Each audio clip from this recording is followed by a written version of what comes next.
Oui, Madame la Présidente, Mesdames et Messieurs, merci tout d'abord pour vos exposés qui enrichissent notre réflexion et contribuent aux travaux de notre commission dans de nombreux domaines. Ces problématiques spatiales sont aussi passionnantes qu'inquiétantes dans la mesure où elles dépassent de très loin l'échelle française et même européenne. Il existe, je crois, une accélération de notre prise de conscience des enjeux spatiaux et de leur importance, mais il semble que les ambitions de la Commission européenne en la matière soient loin de faire l'unanimité parmi les États membres censés les financer.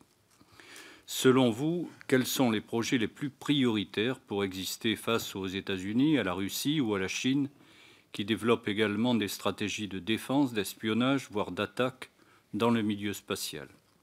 La France entend apparemment pouvoir répondre à ces potentielles menaces et protéger ses intérêts militaires, ses intérêts civils, ainsi que ceux des projets spatiaux européens dans l'espace. Mais comment justifier ces programmes coûteux dans un contexte budgétaire très contraint?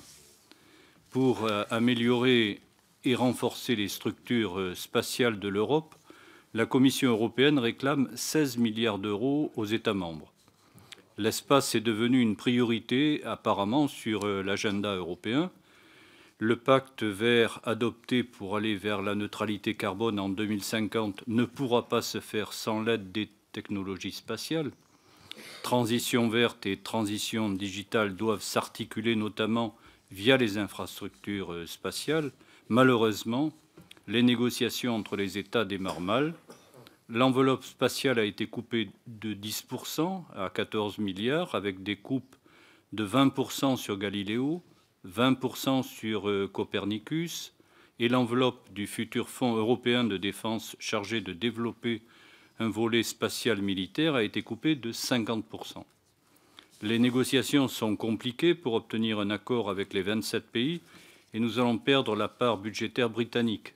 Et justement, à ce propos, le Royaume-Uni, pensez-vous qu'il va pouvoir rester un partenaire important dans notre aventure spatiale? Merci. Merci beaucoup, monsieur le député. Pour UDI, Agir indépendant, Antoine Herth.